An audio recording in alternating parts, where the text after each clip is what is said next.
Guten Abend und willkommen aus Deutschland, aus Heilbronn. And today I am going to be speaking on today's anniversary. Today is the 30th of April. And really, what I should have done, and what I normally do, is I should have done this yesterday because and normally when there's an anniversary, I do it the day before. And the thing was this: I thought last night, after doing last night's talk, that I thought I'll just write up tomorrow's talk as well. And I started writing. I thought I'll do one on Franz Kutschera, who was the higher SS and police leader in Warsaw. And when I got to the point, I wrote live talk 30th of April. I thought, no, I got 30th of April. It's Adolf's day of death, and not only that, it's an anniversary. It's the 80th anniversary of when he did himself in. But before you get too excited about that, I thought it's also another anniversary today. And this is of a war which I think we can say that we lost, and that is it's the anniversary of the end of the Vietnam War. The scenes of the evacuation from the US Embassy, which no one will have forgotten who saw the photograph.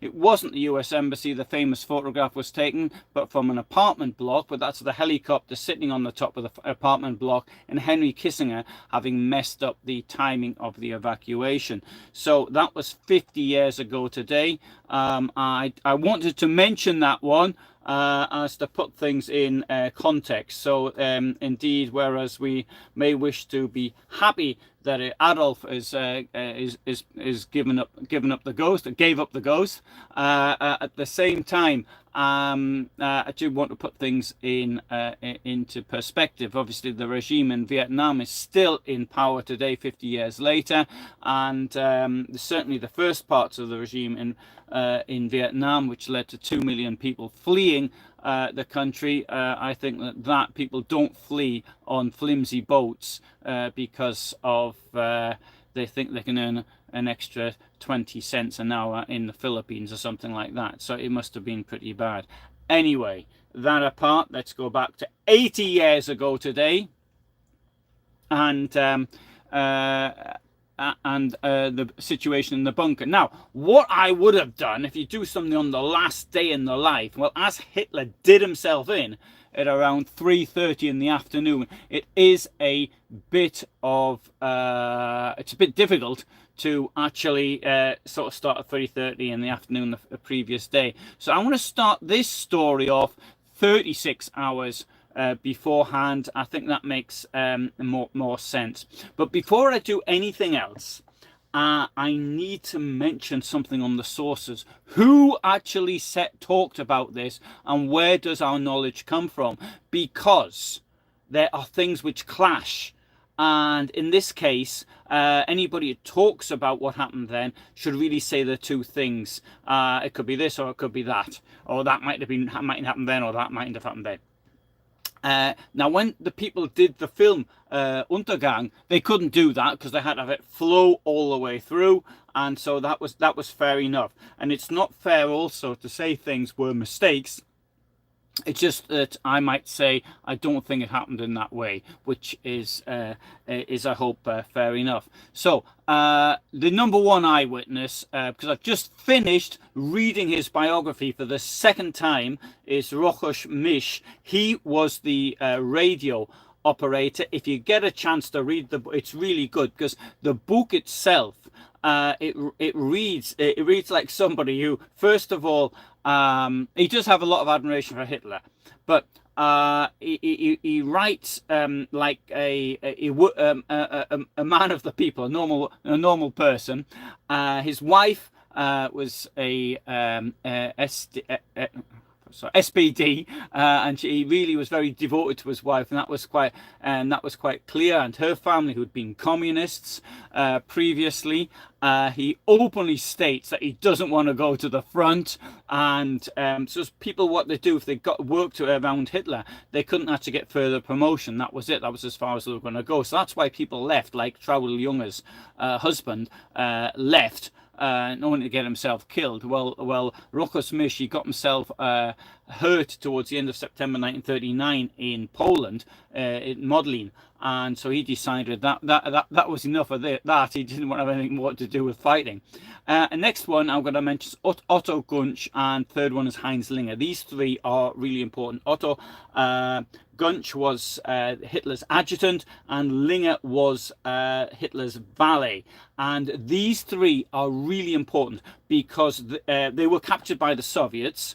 And in fact, there's a very good description Misch makes of how he was captured, and they were tortured because the Soviets wanted to change the historiography of the events around Hitler's death. They wanted to come up with a story that Hitler had somehow survived and he'd been spirited out by the Western Allies, and they had this, I think, as I've talked about with Hess, is what they wanted to do was to show there was sort of an attempt at some kind of a deal between the United Kingdom and Nazi Germany to invade Soviet Union. I mean, absolutely nonsensical, given the fact that the Soviet Union and Nazi Germany together had conspired to start World War II, and that despite the efforts of the Kremlin today to deny this, it is absolutely the truth. The two countries invaded Poland, but in 1945, from 1945 to around 49,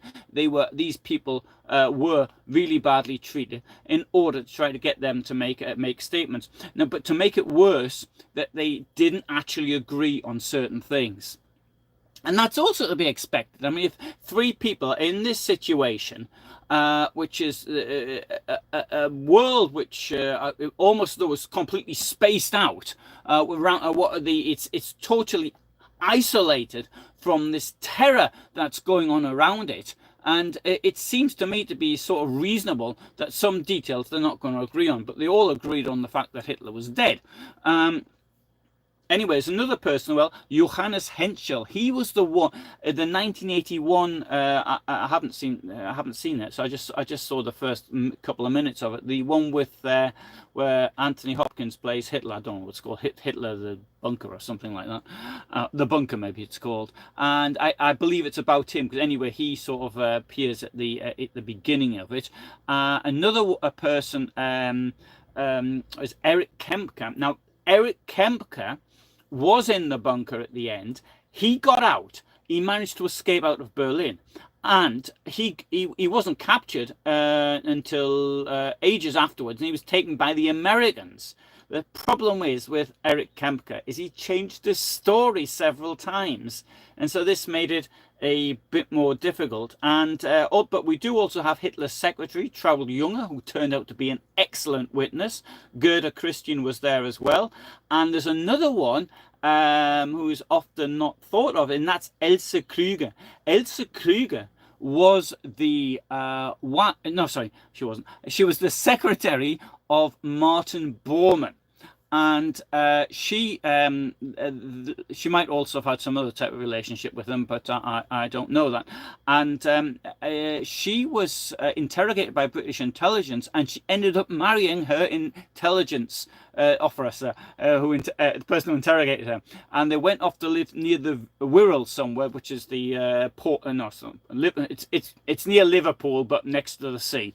They lived somewhere around there in Cheshire somewhere. And it's got SS Brigadefuehrer Wilhelm Mohnke. Now, Mohnke, who you will have seen in Downfall, because he's quite, well, one or two others are quite prominent in there. But maybe Mohnke of the, Traudl Junge is the most prominent of the ones I've just mentioned. But Mohnke was also prominent. Now, Mohnke was taken prisoner by the Soviets. He was lucky to be taken prisoner by the Soviets because this saved his life. Because if he had been put on trial, I think he would face a death penalty. Now, he may have been involved in the Malmedy massacre in 1944. That, it's a bit doubtful, but he certainly was involved in murdering British soldiers. I think the number was 96, 16 individual killings plus one mass killing, 80 killing at Wormhoe near Calais in 1940, and also for the murder of Canadian POWs in 1944. Thing is, and it was him who sort of years later his involvement with Gerd Heidemann, who got involved in the Hitler diaries. So anyway, so they are the sources. There are one or two other people. It's worth pointing out, though, that many of the people were actually killed the following day, and I don't think there's much doubt about their deaths. There's a number of the SS person. I might actually do videos on them sometime in the future. Anyway, so to come back to the story now, Hitler kept very odd hours. And I think this is probably due to his natural laziness. However, this messed up his and every sorry, start again. His laziness. Hitler was a very lazy person, without a doubt. He wasn't interested in getting involved in the nitty gritty of things. He liked the Sieg Heiling and the standing in front of large crowds, as long as there was nothing bad happening. But when things started to happen bad, he didn't really like it. And his laziness, however, he messed it up. He messed it up and everybody else's life up by starting the war.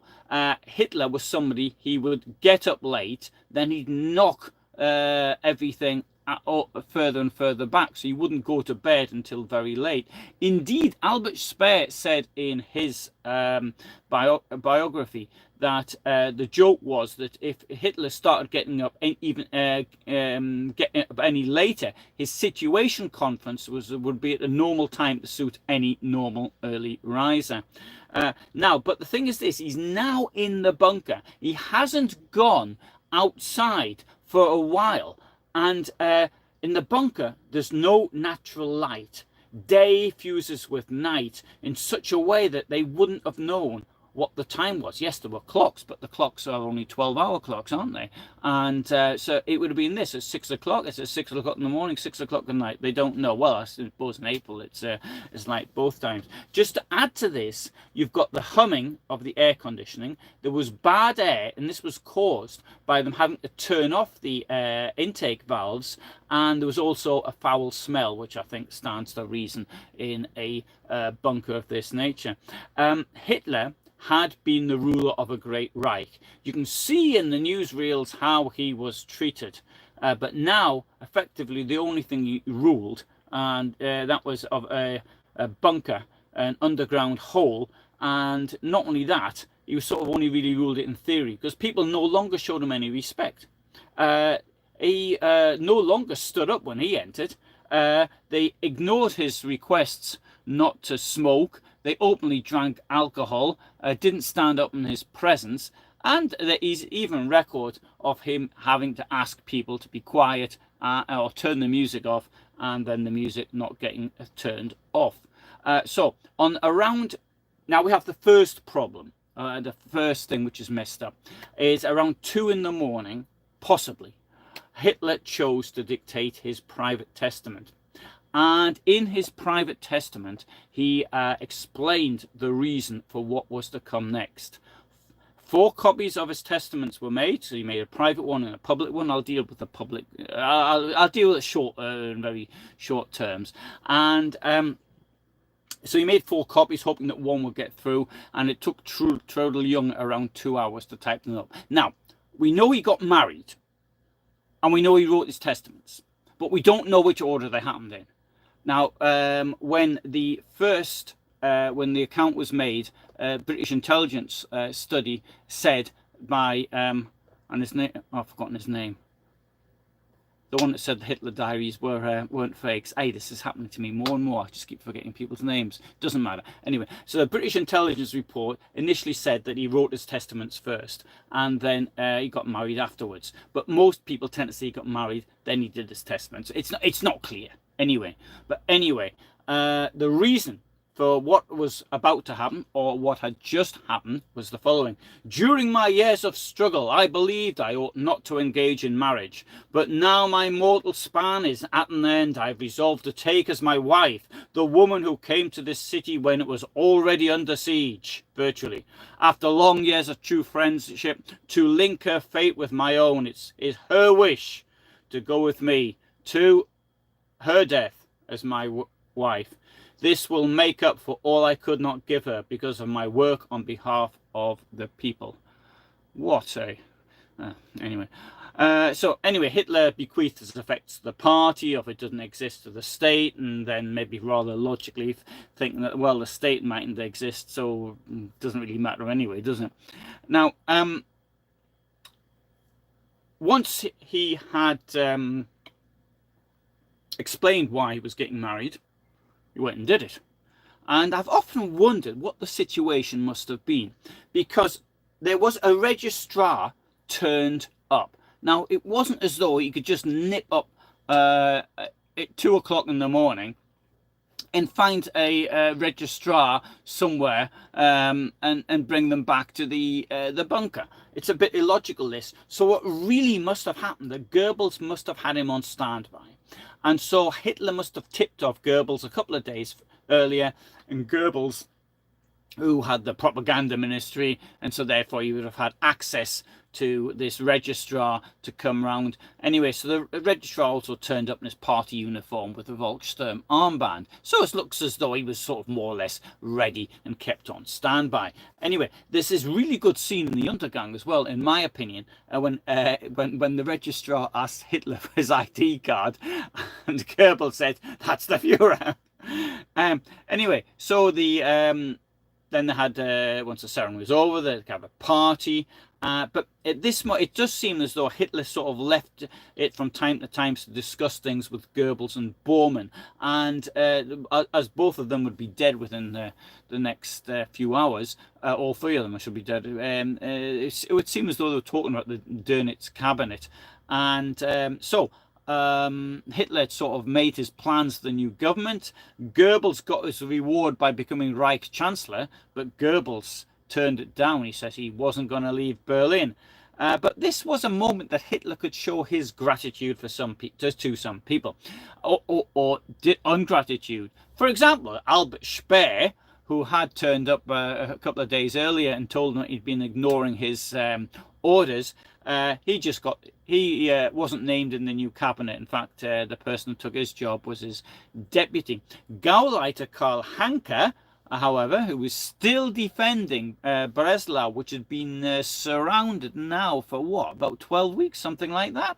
And he was to become the new Reichsführer SS and Chief of Police. He was going to replace Himmler, because let's not forget that Himmler had not so long earlier, well, he had been talking to the Swedish about a peace deal, and Hitler had found out about it thanks to the BBC. Seyss-Inquart was to be the new foreign minister, and that might have taken him by surprise. Schwerin von Krosigk, he had been finance minister since 1932. That's not, I got that one right. 1932. He was appointed by Franz von Papen. And obviously that Hitler hadn't much understanding of finance, and so he took Franz von Papen's finance minister into his own government. So he'd had, in fact, he'd had 3 chancellors. In fact, he was about to have his 4th one, because Dönitz was to be the next one. There's one person I will mention though, who comes into the new cabinet. That's somebody called Herbert Bacher. And he is somebody perhaps not so well known. He had been appointed on the 6th of April 1944 as a Reich Minister without portfolio. He was to continue in the cabinet. Now, he is the person who was responsible for the hunger plan, which was meant to starve 30 million people to death. That was his plan. Sort of get rid of the Slavs. He was seen as an agricultural expert. Indeed, he'd given Hitler some agricultural talk in January, or maybe it was February of 1930, winter of 1933. And Bacher, he was responsible for the deaths of 4.2 million people through starvation. And this hunger plan is, I don't really think, General Plan East, it's not really very well known. Anyway, Timothy Snyder says it was about 4.2 million people died as a result of this. Ian Kershaw referred to Bacher as one of Hitler's companions from the old times. He wasn't really, maybe they knew each other. Bacher would have been then about, what, 40, 49, I think he was then. David Irving referred to him as a moderate. So there you have the contrasting opinions. But Bacher was obviously one of the people who was entrusted with continuing the work of coming centuries, building a national socialist state and continuing to fight the racial enemy as Hitler saw it. I'll deal with Hitler's testimony in a totally separate video. So, meanwhile, Bormann was transmitting his own instructions to the new government. And he said, the foreign press reports fresh treason. The Fuhrer expects you to strike like lightning and to be as tough as steel against every traitor in the north. Without Führer favor, Schöne, Wenck, the rest must prove their loyalty to the Führer by the fastest relief of the Führer. Bormann. So already now Bormann, he hasn't got long to go, but he's now even blaming Schöne, Hitler's favourite general, as not showing enough loyalty, or at least he's hinting at it. Wenck, who is supposedly advancing towards Berlin, is not advancing towards, but well, as far as they don't really know what's going on yet. What we see from von Loringhoven's book, and others indeed as well, I think Traudl Junge even mentioned it, Rochus Misch mentioned it as well, was that they would find out where the Soviets were by just ringing people up at random from the telephone book. So I presume that it used to be in London, or most places, that the first three numbers were sort of where you were, more or less. So if you lived in Bethnal Green, you'd have the same three numbers. Everyone else at Bethnal Green, and the rest would be somewhere else. Now I think your mobile number actually depends on when you actually got your mobile number, so it's more of a date thing. But I presume they did that, or maybe they just picked up people at random. So they look up who lives in Pankau, or who lives in Vance or whatever, and then they rang him up, and then they say, excuse me for bothering you, but are the Russians there? And they would then get the response. If they got the response in Russian, then they could assume that they were there. So by some time after getting married, Hitler went to bed. So maybe it's 4, 5 in the morning. Can't imagine that he slept much. But by midday on the 29th of April, Jodl had reported that Wenck was unable to advance, and that thus there was no longer any hope of being rescued. Now, just think of the logic of this. Hitler has decided to stay in Berlin, with his mates, and the Soviets surround the place. Then Hitler expects to be rescued. I mean, where is the logic to that? The only thing I can think of is this. He's decided, he'll be there, and you think, because if he's there, then they'll fight better for him. That's the only logic. It's a bit like the logic of the Volkssturm. It's a people's militia, so to speak. The fact that they haven't got weapons doesn't make any difference. They'll probably fight better than the army. It's totally illogical. So the army radio channel went dead around this time. So for the last day of his life, or the last 24 hours or thereabouts, Hitler could only get news from foreign radio stations. And just think what that means. He was now committing an offence for which other people had been executed.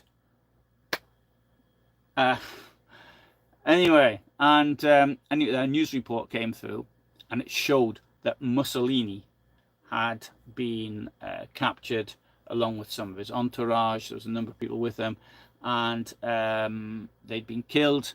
They'd been taken to Milan from Dongo, which is on Lake. I've forgotten which lake. So what's the name? Whatever the lake is, doesn't matter. I've forgotten it. I can see which one it is. I've forgotten the name of it. And it'd been brought back to Milan and sort of hung upside down from a petrol station. And when Hitler got the message, because this comes through as a teletype sort of thing, he said been hung up by the feet, and Hitler looked at it and he had a pencil and he sort of either underlined it or circled it. It's as though he was in his own world. This lake, no, I don't think it's Lake Como, David.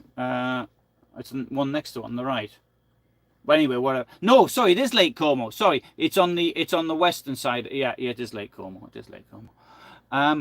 Anyway, so I think this was the last straw. And anyway, so Mussolini's gone. Himmler's betrayed him, and now he wants to do himself in. But the capsules, the poison capsules that he's got, were given to him by Himmler. And okay, given down via Stumpfegger via Himmler, but Stumpfegger got them from Himmler, so Hitler doesn't know if they're safe or not. He's now says Himmler's a traitor. He wants him caught and killed, and he's got this problem. He wants to kill himself, but he's not going to be able to. So what he does, he gets the dog, the poor dog, and SS physician Werner Haase is summoned to the Führer bunker, and they give Blondi one of the capsules, open the dog's mouth with a pincers. They break open the capsule, and Blondi dies. It's said that Hitler was expressionless as he looked at his dog's corpse, but he became inconsolable. He just lost the most important thing in his life. At around 1600, Admiral Voss from the bunker made a signal to Dönitz, and he said, all contact with the army outside's being cut off. Urgently request information on fighting outside of Berlin via the naval signals channel. Krebs's aide was Gerhard Bold. He was a captain, and he suggested that maybe he and a couple of others try to break out and contact the 12th Army, find out what's going on. And Hitler said, oh, that seems a good idea, and give Wenck my best regards and tell him to hurry up, or it'll be too late. Anyway, also he had these 4 testaments sort of written, his will, and so you give three of them went out, and they went in different directions. One to Dönitz, and one to Schöne, who was in the south, and the other one went to Obersalzburg. And Burgdorf told Schöne that the testament is to be published as soon as Hitler so orders, or his death is confirmed. So by this time, if you know Berlin, I mean, sorry, I bet I've had a map, but I haven't got one. It was noted that there was heavy fighting going on where the Anhalter railway station is. Now, the Anhalter railway station, now it's actually, you've got, because it was largely destroyed. Yeah, I think it was once, it certainly was the biggest railway station in Berlin. And I think, I don't know if it was one of the biggest in the world, but they've kept the facade there. It looks really odd. It looks like sometimes you see these sort of monasteries or something from the 16th. It was destroyed in the 16th century in Britain. You've got there in Berlin. You've got this facade of this railway station, but the rest's gone. It found itself in no man's land as well. It didn't really help matters when Berlin was divided. At least part of it was in no man's land. And also at the same time, there's fighting going on. You've got the road then called Hermann Göring Strasse. So you've got the Tiergarten, at the top of the Tiergarten you've got the Brandenburg Gate, and at the bottom end you've got Potsdamer Platz. And there's the Chancery was on the eastern side of that. So if you know Berlin, it's today where you've got, for example, where you've got the monument to the murdered Jews of Europe, and you've got there's now some housing blocks there, and you've got the ministries of the state. So you've got the Ministry of North Rhine-Westphalia and Baden-Württemberg and Bavaria, etc. all there. So it's really, really close. And not only that, Kempka said that Hitler spoke to him about what was going on. Kempka said, don't worry, we're using supplies that we've got from the underground garage, and the Chancery is being used to supply the troops who are defending this line. And Kempka said something along, hey, the men are really doing well. They're all waiting for General Wenck's relief columns to arrive. And Hitler said, yeah, we're all waiting for Wenck, as though he was himself now totally, he realized it wasn't going to happen. He spoke to Keitel, and he said that, look, it's all going to come to an end, and he's going to have to commit suicide. And so he asked him to support Admiral Dönitz to the end, and he said it wasn't granted for me to lead the men to victory, but he sort of, at this moment, for all the abuse he'd given Keitel, seemed quite happy towards him. Not only that, when Keitel himself tried to break out try to get out of the bunker and make his way to the west, Hitler was really fussing around him as though he like his father, sort of thing. The impression that comes about it, to make sure he had his sufficient provisions and he was going to be okay, and this type of thing. And honestly, Keitel by this time, he's well in his 60s, and he might have felt quite up to it. 1952, Hitler made a signal with 5 requests to Jodl. Where are Wenck's questions, not requests? Where are Wenck's spearheads? When will they attack? Where is the 9th Army? In which direction is the 9th Army heading? And where are Holst's spearheads? And Bormann also sent 2 things out, and he says, our own impression is that Keitel it is been here just marking time, and Keitel in the army's just been here marking time instead of trying to hack a way out for the army. And it's Keitel who sees all of our information, so we don't know what he's sending and what he doesn't send. And he sent a second signal saying, well, the Führer's alive and he's directing the defense of Berlin. They actually both have a war conference on the evening of the 29th of April 1945. Wilding said this fighting was at Potsdamer Station, and they had no Panzerfausts left. And then Hitler didn't know what to say. That was unusual. Lifted himself out of his chair, pretty tired looking, he said, and he went up. And Wilding asked him what the troops should do when the ammunition ran out, and Hitler replied, they'll just have to break out in small groups. He restated this in a message to Wilding and Mohnke during the night. However, he got Keitel's telegram replying to his 4 questions. So, it left no hope whatsoever. Wenck's spearhead is stalled. The 12th Army is unable to continue its attack in Berlin. The bulk of the 9th Army is encircled, that was in the south, and Holst's corps is no longer attacking, it's been forced onto the defensive. And around this time, Eva Braun said that all the women in the Chancery shelters should be brought into one of the passages, and it was then that Hitler went and shook hands with them, said a few words to them.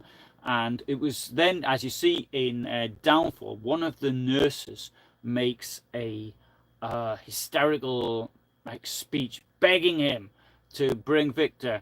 Führer, order us and we will follow. But Hitler sort of says words to the effect that, look, you've got to accept it. One must accept one's fate like a man, or words to that effect. So Hitler had made this gamble. He stayed in Berlin. Sometime in the morning of the 30th of April 1945, maybe it's around midday, he decided that was it. He was no longer for this world. And so, but he shaved himself, he got dressed, he sent for Bormann, then for Otto Günsche. He told him that he and his wife would commit suicide that afternoon. Günsche was to ensure that they were both really dead by giving a coup de grace if necessary, and then their bodies were to be burnt. He said he didn't want his body to end up in some waxworks, but he did want the bunker to stay there. He wanted the Soviets to see the bunker, to be admire the fact that he'd stayed there until the last moment. I see that pretty pathetic, actually. I see a number of things here being pathetic. Anyway, I'll come on to my opinion a bit later. Magda Goebbels, again, in Untergang, you see, she goes to her knees and pleads with him to stay, but he says, no, he has to die. it's been said that he has to die if Germany is to be saved, but I find that one rather hard to believe, because he as far as he was concerned, as the stronger race proved to be the Slavonic race, therefore the Germans, or Germanic race, didn't have the right to live anymore. That's what he'd said earlier.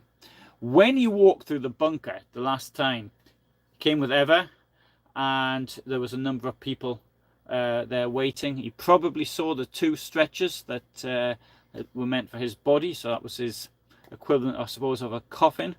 Around 15:30 in the afternoon, the 2 of them, Hitler and Eva, they went to their little room, their study, I suppose, had green and white tiles, and so Hitler closed the door, and Eva sat down, kicked off her shoes, and pulled her legs under her, and with the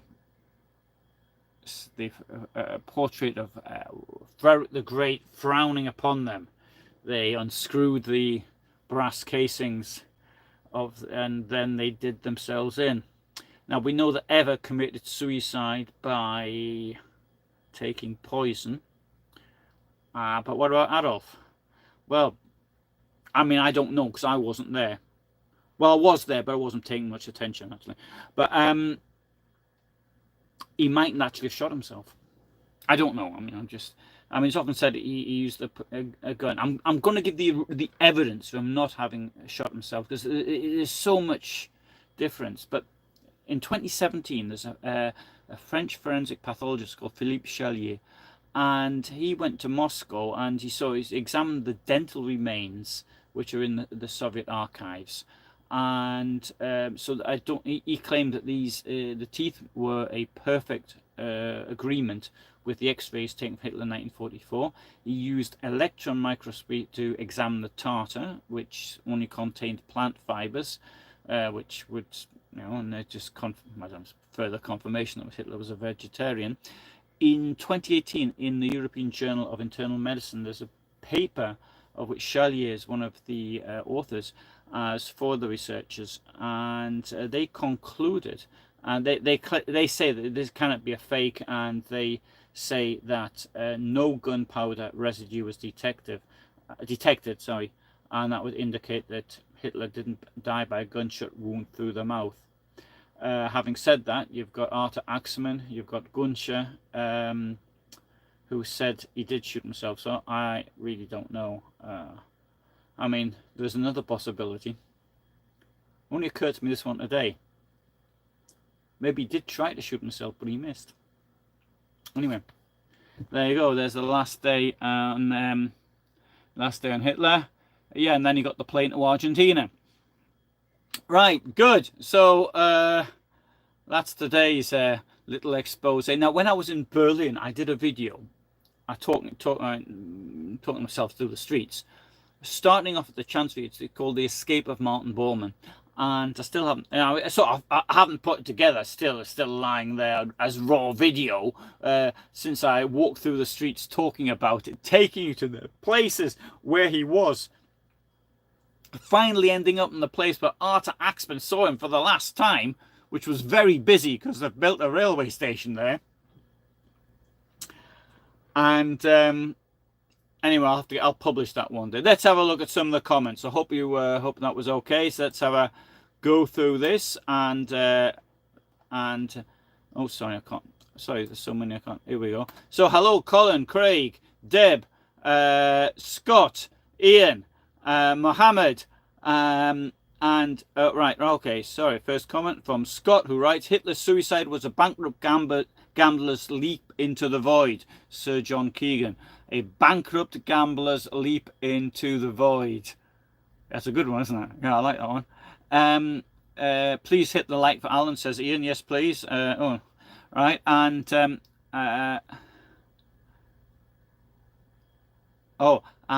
Ian's also confirmed that Misch's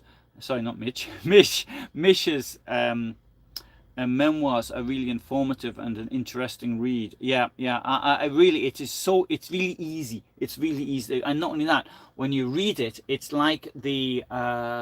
It really is sort of it's like someone you know who wrote it. It's done in that way.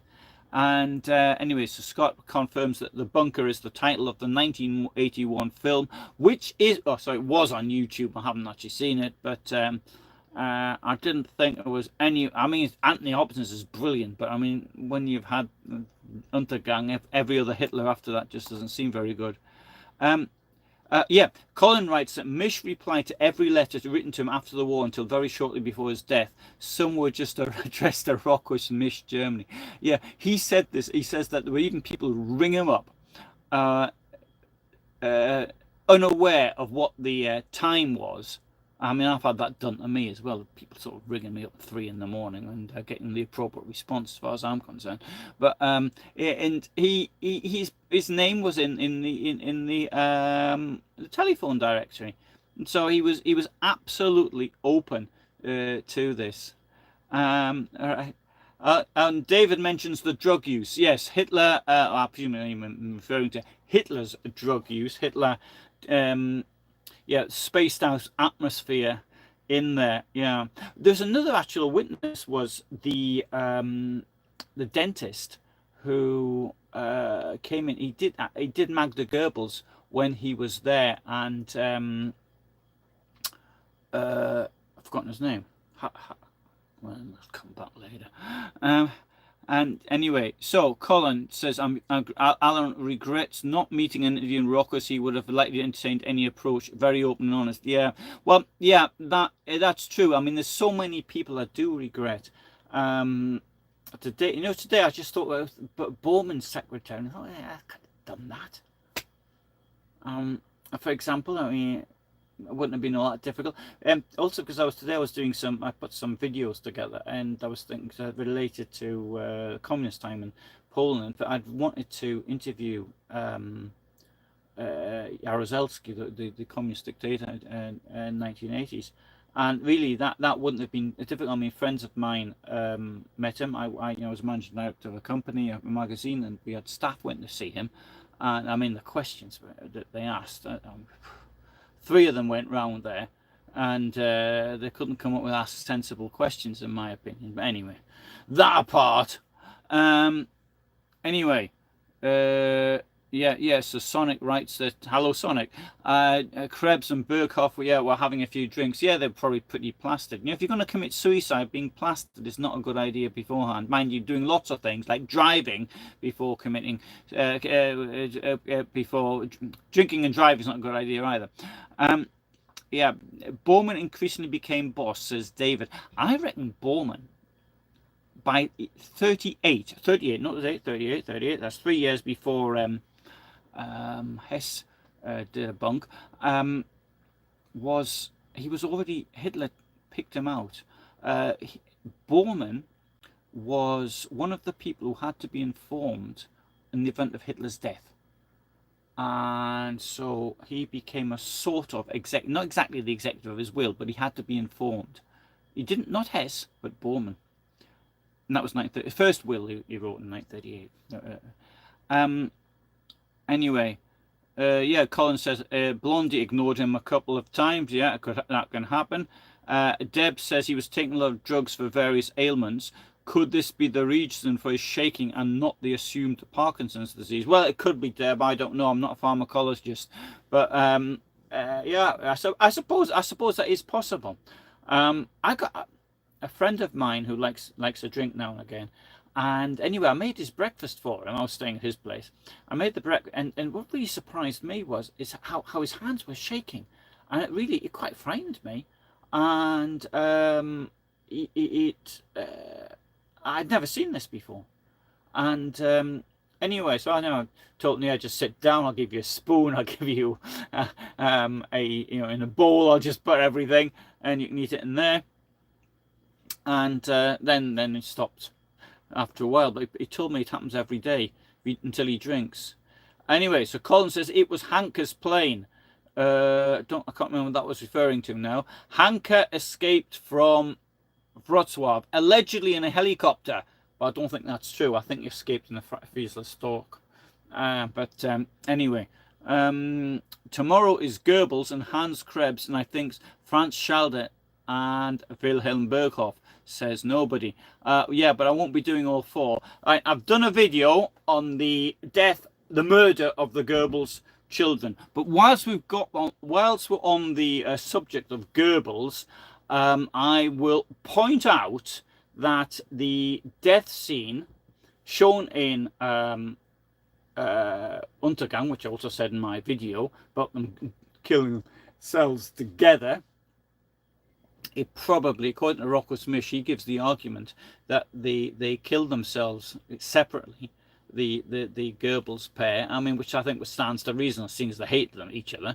And not only that, he stated that the photograph he saw of Goebbels's body after it had been slightly burned, sort of more or less seemed to him to be like it was in the bunker, where there was a shortage of oxygen, and so it was only a bit burned. Whereas if it had been stuck outside, and because they did put petrol on top of it, and it probably would have been more burnt. I mean, that was the argument he used anyway.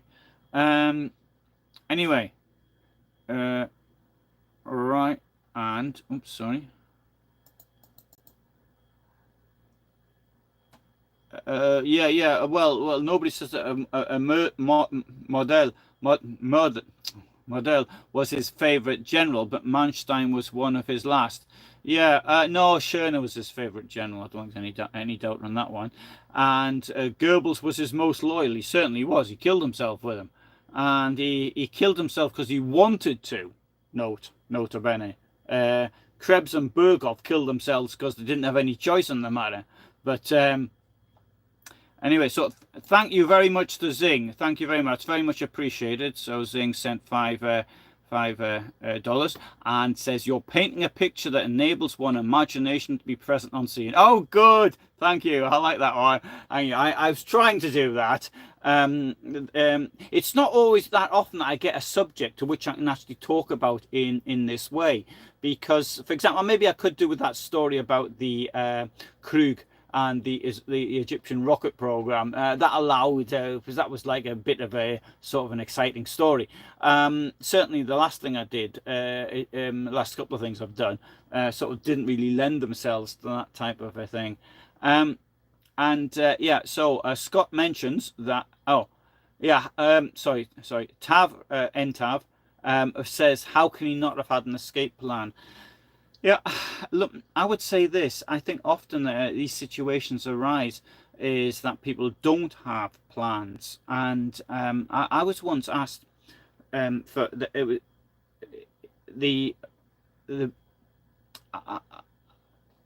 my company rented real estate in London, and the real estate, as everybody knows, the owners of the company that rented it to us said they wanted to see my business plan, and this was after I'd been there for some time. And I said, I'm running a company. I'm not writing out business plans constantly. And you do a business plan with sort of the beginning, but then you don't keep updating them all the time. I mean, if you're starting a new project, you write a plan or something like that. With something like this, an escape plan, I don't know. I just don't think that. I think Hitler's plan was that he believed in his own legend. I think that he thought that people would happily come and get him out. That's what I believe, and that was his plan. In any case, as Scott says, he refused Hannah Reich's offer to fly him out. And yeah, David says it was Lake Como. Yes, I think it was Lake Como. Sorry, it's Dongo anyway, where he was shot.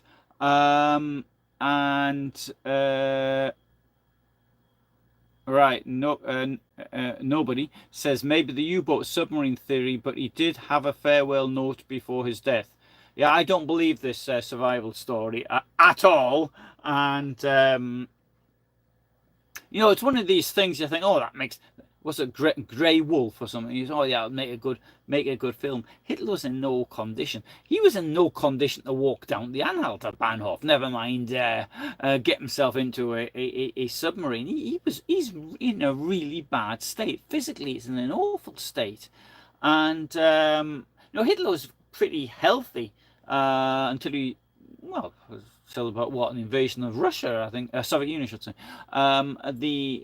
About 52, 53, then he starts to go downhill. But I mean, when you see him in these films, 1944, and the descriptions that are given, added the fact he's a hypochondriac anyway.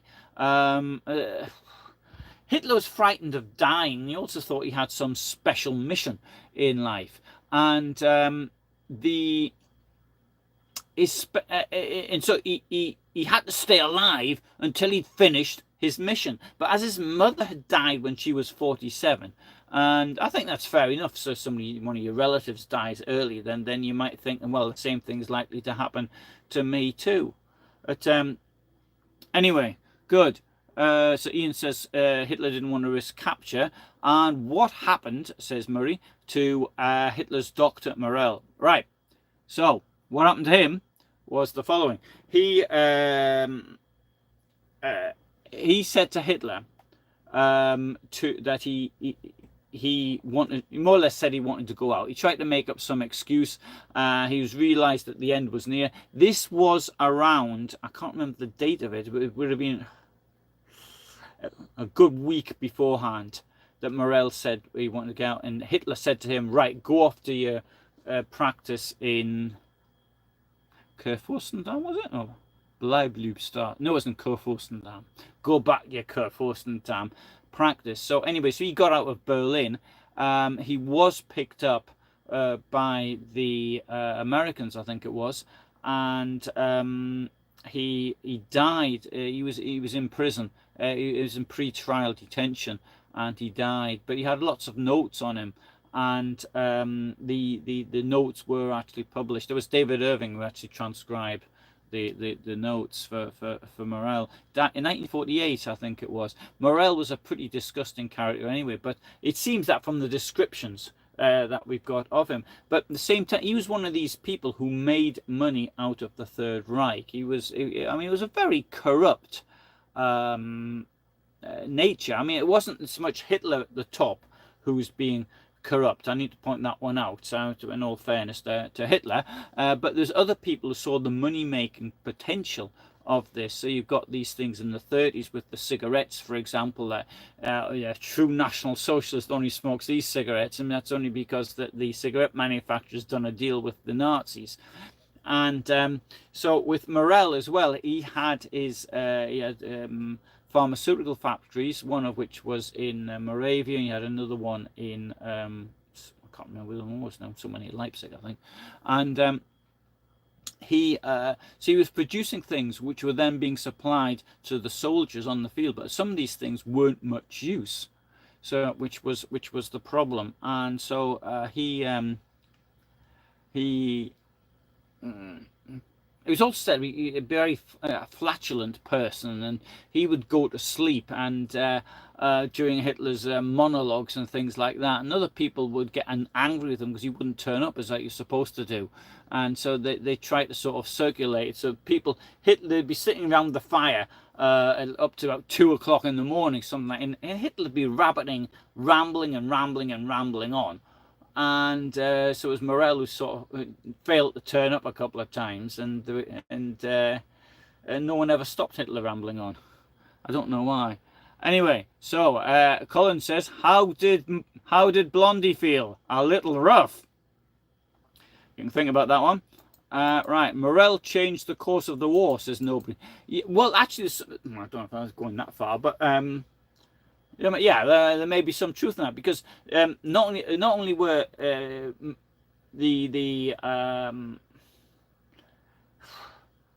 don't know, maybe that's going too far. Sorry, but certainly Morell did have an effect on the health of Hitler, And yeah, Colin says Anhalter Bahnhof was destroyed more after the war than during it. Yeah, I think that's the case of a lot of buildings, though. Amazing when you look at the images of the destruction that the Brandenburg Gate still stood, says Ian. Yeah, it often is something like this. There's something there really well known, whether it be Cologne Cathedral, whether it be the Ring of Children at Stalingrad. There's always something like that manages to pull its way through.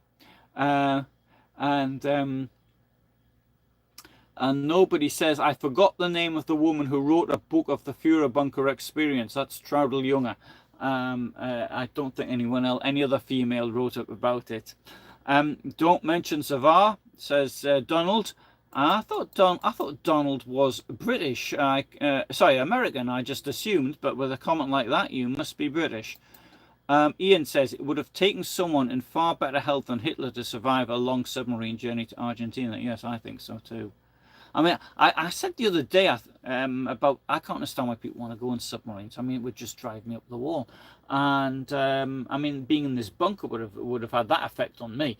But the idea of being cooped up in a submarine for months at a time with no natural light, with you can't go out. You're constantly in it. It seems horrendous to me. I can't stand why people volunteer for it.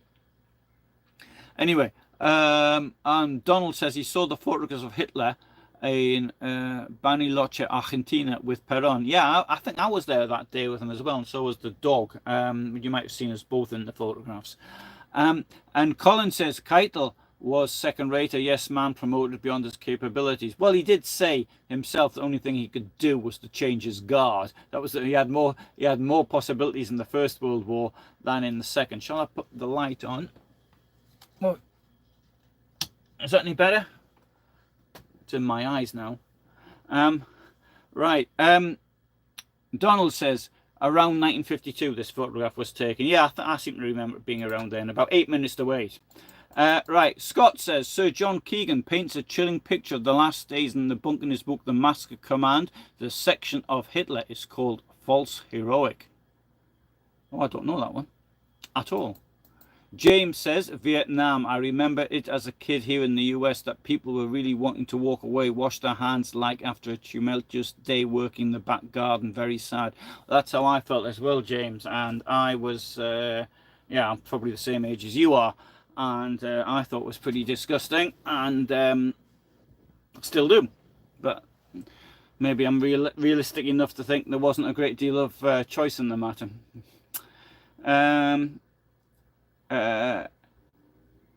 Scott says, I was a kid in the 70s. It was weird. People just didn't talk about it unless it was brought up. Yeah, I can imagine, yeah. And yeah, James says Traudl Junge has a wiki page. Scott says the KGB had the body until 1970 when Yuri Andropov ordered it to be cremated and the ashes scattered somewhere secret. For some reason, he kept his brain. Now, I have got a video and you can see the place where the body of Hitler was dumped. This is the best piece of research I have ever done in my life. And the video is called The Secret Soviet Mission to Dump Hitler's Ashes or something like that. It was really odd when I actually went there because this place, if you go to Magdeburg, so I went to Magdeburg, I left my van there, parked it in the centre, well, in this island in the river, and then I got my bike out and I cycled down to this place, and it's called Schweinebrücke, and the this bridge, and it's over a stream, and the stream is only 2 meters, 2 meters 20, something like that, wide. And anyway, so I was there, and that's how I said to somebody, "Oh, are you from this area?" And he said he wasn't actually, but his friend was. So he goes there and he said, "What do you know about the bridge?" And I told, and then so that was my question. I don't know about the bridge. Then I started talking to them, and I could see they didn't believe me. And then I sort of started filming around. I remember there was this girl, she's about 20 years old, something like that. She's like a student with a dog. She's on the beach. And I thought about talking to her and telling her, because I was so excited that I found the place. And and I thought, oh, she's just gonna think I'm some weirdo with a funny accent, trying to chat her up. So I didn't tell her either. But anyway, I did meet somebody who knew. She knew of me. I met her in January in Stuttgart, and I was overjoyed that she knew who I was, and because of in the video. But I think that's the best video I've actually done, and I was really super pleased with that. Also, you can see the place where Hitler's body was. It's now somebody's garden. Well, it's not really a garden. It's like a rather posh house, like a big one, and it's been divided up into flats. And it's now his body was on the drives under there. You've got the rubbish bins outside. There's nothing to say that Hitler was once here with Krebs and the Goebbels kids and all the rest of them. Anyway, that apart, so I'm quite proud. I'm quite proud of that. Not many people have seen. It's only about 5,000 views or something, if that. Anyway, good. Right. And so nobody says, yes, indeed, I remember that it was Fritz Dacher who died recently, and Harova Joseph's former mystery, that Czech girl. Lida Barova was, whether or not Lida Barova and Joseph Goebbels did get up to anything they shouldn't have done, because he was married, and actually she had somebody as well. Well, he did at the beginning, but then when Goebbels took an interest, he was out of the picture. David Irving told me that when he interviewed Lida Barova, she didn't know that he wore a leg brace. So it may not be true that they were getting up to things which they shouldn't have been. Anyway, nobody Fritz Dacher. I'm a bit. I don't know who you mean by that. Anyway, we'll come back onto that. So yeah. Colin says that Hitler had a few dental sets. Era says that he escaped to Argentina. Yeah. Okay. And I've lost it. Oh, sorry.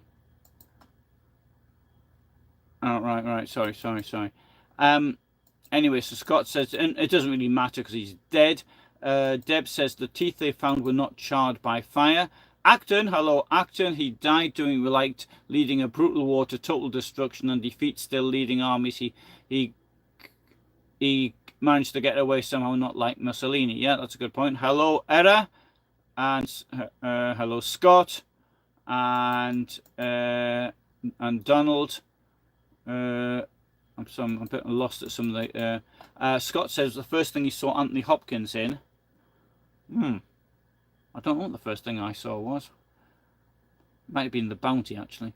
Okay, and Scott says the list of drugs he took is nuts, meth, cocaine, oxycodone,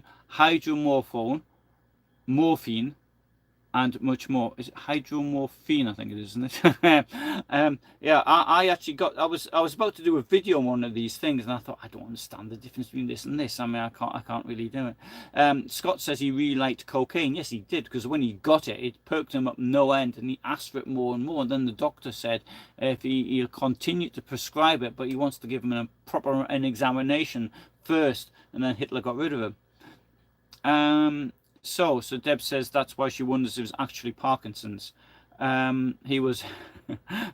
David says he was on everything but roller skates. Scott says, I believe the consensus is that he was suffering from early symptoms of Parkinson's exacerbated by the bomb injuries on the 20th of July. Yeah, it might be. It has to be somebody, of course, who I don't know. I can't diagnose medical conditions, so I don't know. I know a little bit about geography and documents and things like that. So Deb says he was a vegetarian, and but not strictly vegetarian, says Entav, and he loved animals. Scott says Goebbels seems to have been one of the lone holdouts.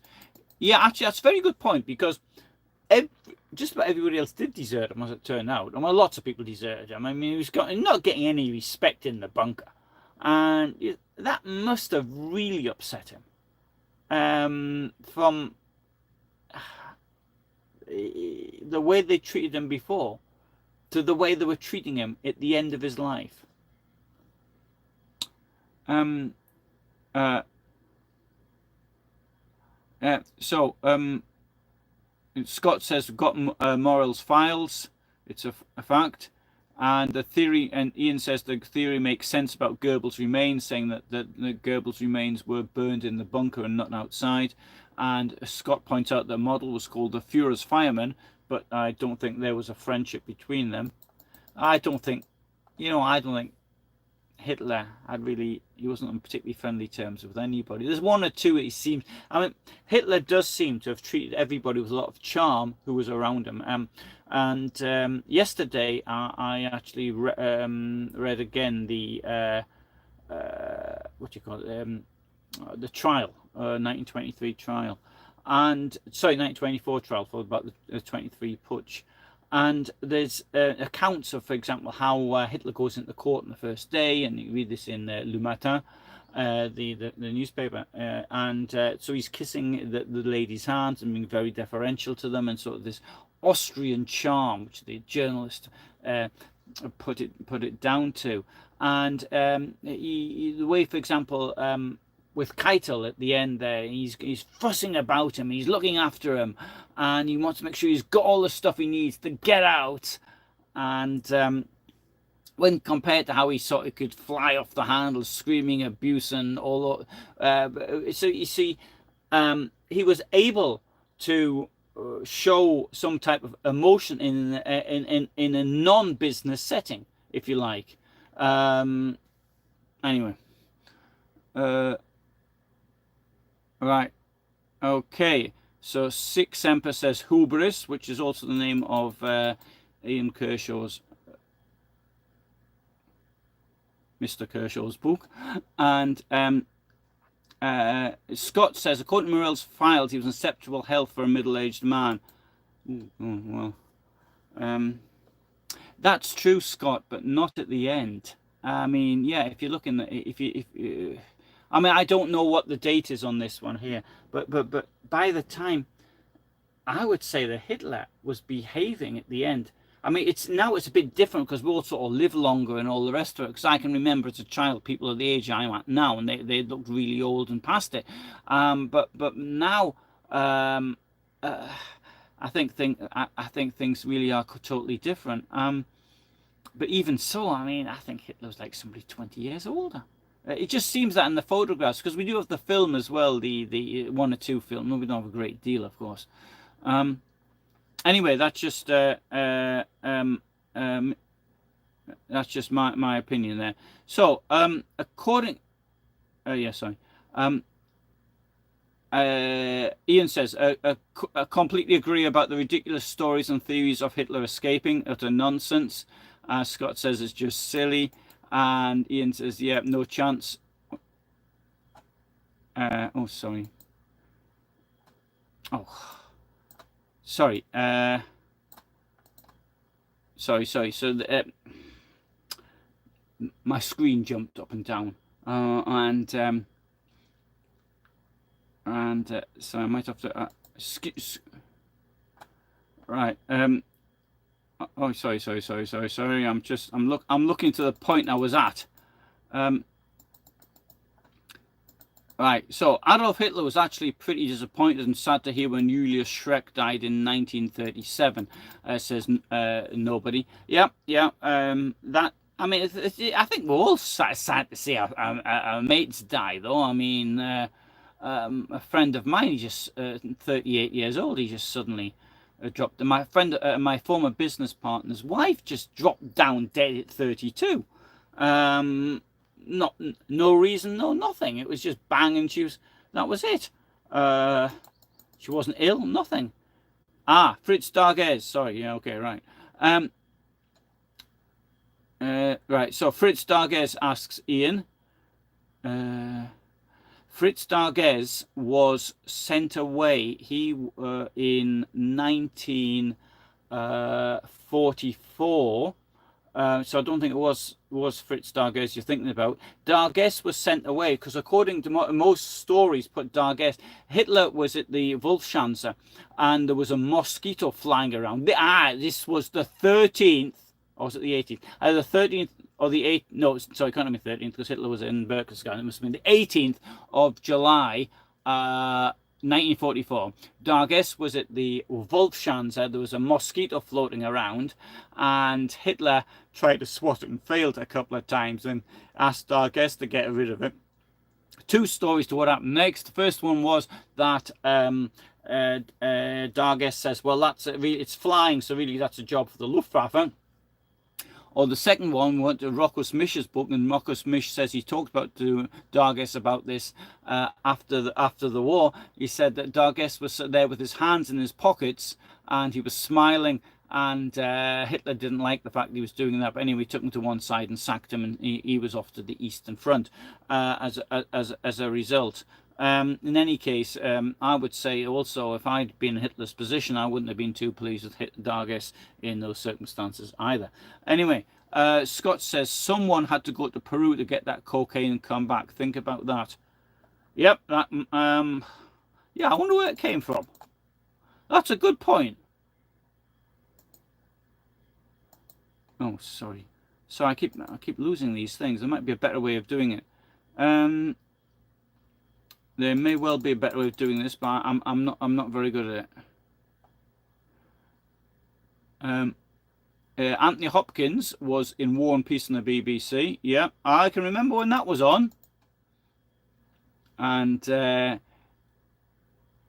Hitler was a real loner, says Scott. Seeing him in the film of Parties at Berchtesgaden, his social anxiety is obvious. Ah, so you see, there's nothing I've got in common with him. So Scott says that Anthony played Richard the Lionheart in The Lion in Winter. No, that was Burton. Richard Burton did that. And Peter O'Toole and Katharine Hepburn.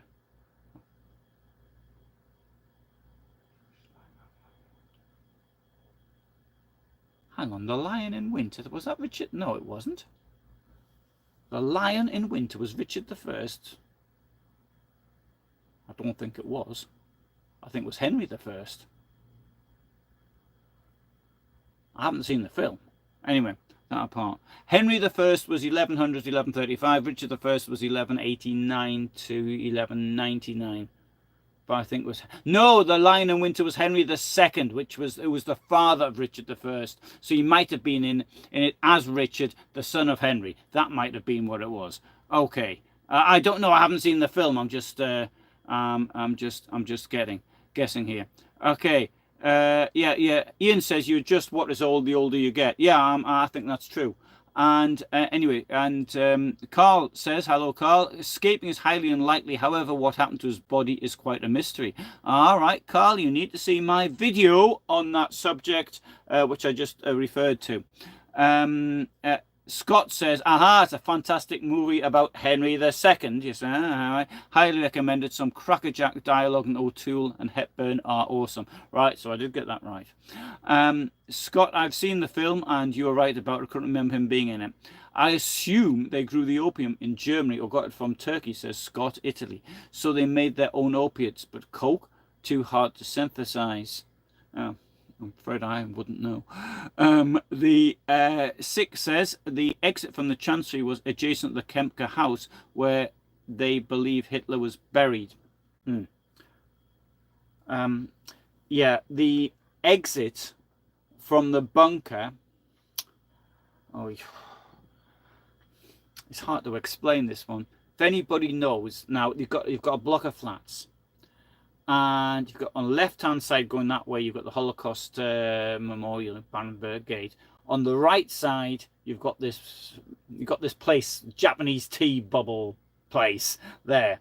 And the exit to the bunker was if you come out that Japanese bubble place and walk, say, 30 meters forward and then 30 meters backwards, it's roughly, not even that, 20 meters one way, then 20 meters the other, and it's roughly there.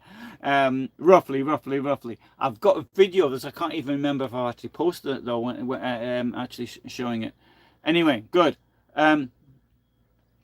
Scott says Anthony Hopkins, Timothy Dalton, Nigel Terry. Timothy Dalton, he was in it as well. He was very young then, because he was offered James Bond when he was 21 or 22, which was a bit... Timothy Dalton was born in 1948, if I remember rightly. So you could, 24, yeah, so what you could have been. So, yeah. Okay, right. Henry II says fuel attendant. And thanks very much for today's presentation. Alan, very much appreciate. All the best, mate. So Colin's probably leaving. Happy to see you, Colin. And Scott says he wasn't buried. His and Erber's bodies were placed in a pit, soaked with gasoline, lit and fine. That's how the Russians found them, according to the consensus account. Well, he was a bit covered, allegedly. So yeah.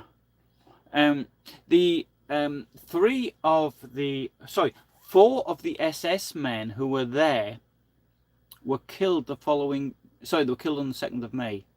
And that sort of limited it somewhat. Anyway, so Deb says thanks for the presentation and chat.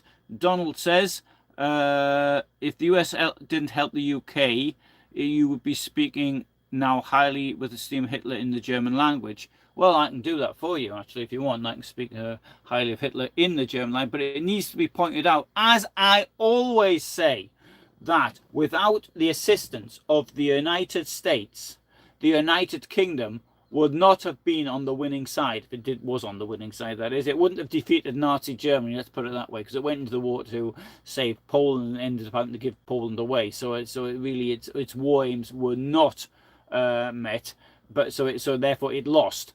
But without the support of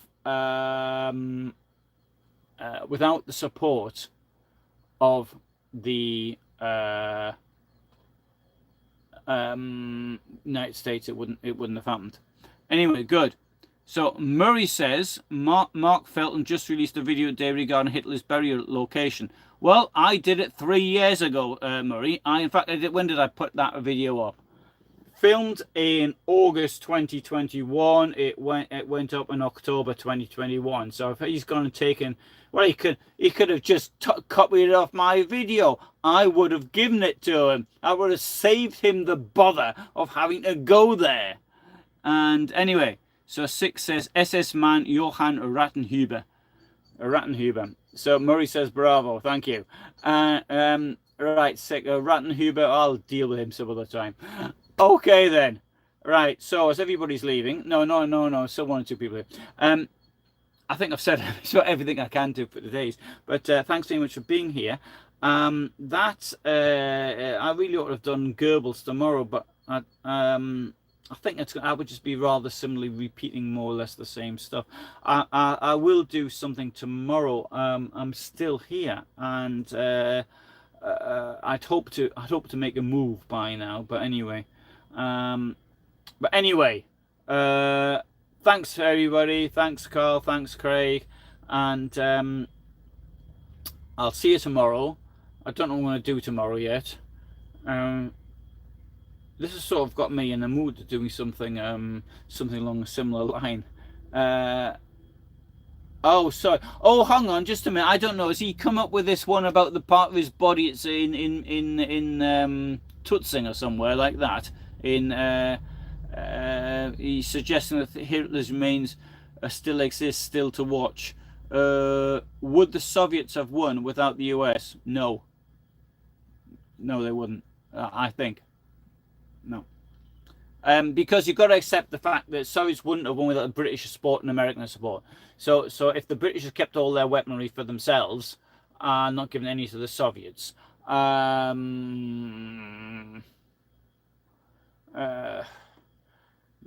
I don't think so anyway. Yeah, the tragedy of what happened after the war is due to the fact that Roosevelt thought he could manipulate Stalin, and Churchill knew that there was nothing he could do. The United Kingdom was completely dependent on the United States. So that was anyway. Murray says part of Hitler's body is buried in the car park. Yeah, what the car is it? The car park in front of the block of flats in Berlin, next to that Japanese bubble place. That is it. Right, Scott says agrees, unlikely, but not zero chance. Okay then, Ian says thanks, and everyone in the chat. Car park's British for parking lot, right? Oh, sorry, I didn't realise it was a different word in American for car park. Oh, you learn something new every day. You know, when I was in the United States, I deliberately spoke in kilometres and kilograms and things. Well, the thing is this, I admit that, it's rather difficult for me to sort of suddenly change saying things like feet and what have you, even though there was, when I'm still old enough to have had pounds, shillings and pence when I was at school. Though, mind you, I wasn't old enough to get onto the division of pounds, shillings and pence. So I was in the United States and I did. I also... I find it very difficult to use things like miles per gallon, things like this, because I do how many kilometers to 100 liters. But the reason to go metric is it's easy. You can work things out. You can do things in your head. I mean, I can find myself sometimes I need to work out how many liters there are in a tank, and I can do this in my head. If somebody give me it's in inches and feet and things, even with a calculator I'd have problems. Anyway, so Murray's British and uses car or parking lot. Okay, all right. No, I understand what a parking lot is. No, it's not a problem. But I sort of imagine the difference between a parking lot. Well, a parking lot to me is something like sort of belongs to a company or something with a car park so anybody can use. Anyway, yeah. Scott says a barking lot, says Nashville, and Scott, it's definitely logical and not higgledy-piggledy accumulation of historical accidents.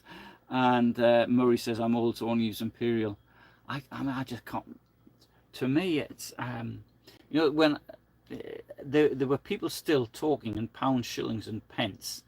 So the change was 71. Last time I can recall somebody doing it was at school, say 77. There was something, I've got an expression, something like a threepenny farthing, which means something which is not normal, and a threepenny farthing bit. And so that and it's a word I usually sort of refer to sort of jokingly, but people who are sort of what may be not normal, something like that. So it was Charlemagne's idea. I think it's pretty daft as well. The Romans had a very odd currency system as well. I mean, I can't remember how it worked now with a denarius and this, that, and the other. It was pretty absurd. Okay, very good. Thanks for watching. Right, today I'm now going to go in the shower because it's really hot in here, and although it's very quiet, I mean, I could have just left the window open, but anyway, what's that? Sorry, I can't see that. Sesterces, denarius, and soldus. Oh, right, yes, that seems to ring a bell. I studied Latin at school, but I can't remember it now. In fact, until I got my degree, Latin was the only language I had a qualification in. Thanks for watching. Bye for now.